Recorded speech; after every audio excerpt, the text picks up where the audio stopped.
ഡിഫ്തീരിയയ്ക്ക് പിന്നാലെ കോളറയും മലപ്പുറം ജില്ലയിൽ സ്ഥിരീകരിച്ചു. കുറ്റിപ്പുറത്തെ ഒരു കുടുംബത്തിലെ 4 പേരിലാണ് രോഗം സ്ഥിരീകരിച്ചത്. കോളറയും ജില്ലയിൽ സ്ഥിരീകരിച്ചതോടെ ആരോഗ്യവകുപ്പ് ആശങ്കയിലായിരിക്കുകയാണ്. മലപ്പുറം കുറ്റിപ്പുറം സ്വദേശികളായ ഒരു കുടുംബത്തിലെ 4 പേരിലാണ് രോഗം സ്ഥിരീകരിച്ചത്.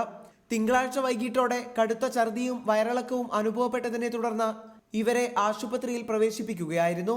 വ്യാഴാഴ്ച വൈകിട്ടോടെയാണ് ഇവരിൽ കോളറ സ്ഥിരീകരിച്ചത്.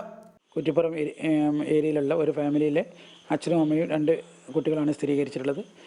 വിബ്രിയോ ഒഗാവ എന്ന ഗ്രൂപ്പിൽപ്പെട്ട് കോളറയാണെന്നാണ് അമല ഹോസ്പിറ്റലിൽ നിന്ന് റിപ്പോർട്ട് കിട്ടിയിട്ടുള്ളത്. തിങ്കളാഴ്ച കുറ്റിപ്പുറത്തെ ഹോട്ടലിൽ നിന്ന് ചികിത്സയിലുള്ള കുടുംബം ഭക്ഷണം കഴിച്ചിരുന്നു. ഇവിടെ നിന്ന് കഴിച്ച ഭക്ഷണമാണ് രോഗകാരണമെന്നാണ് ആരോഗ്യവകുപ്പിന്റെ പ്രാഥമിക നിഗമനം. ഇതേ ഹോട്ടലിൽ നിന്ന് ഭക്ഷണം കഴിച്ച തൃശൂർ പെരുമ്പിലാവ് സ്വദേശികളായ 3 പേരിലും രോഗം സ്ഥിരീകരിച്ചിട്ടുണ്ട്. അതുപോലെ തന്നെ ഈ അസുഖം വരുന്നതിന് തിങ്കളാഴ്ച രാവിലെ ഭക്ഷണം കഴിച്ച ഒരു ഹോട്ടൽ പൂരി മസാല കഴിച്ച് സംശയിക്കുന്ന ഒരു ഹോട്ടലിൽ വെള്ളവും അതുപോലെ തന്നെ അവിടുത്തെ ഭക്ഷണങ്ങളും ടെസ്റ്റിന് അയച്ചിട്ടുണ്ട്.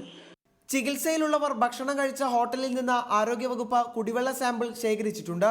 പ്രദേശത്തെ മുഴുവൻ ജലസ്രോതസ്സുകളിൽ നിന്നും സാമ്പിൾ ശേഖരിക്കാനുള്ള നടപടികൾ പുരോഗമിച്ചു വരികയാണ്.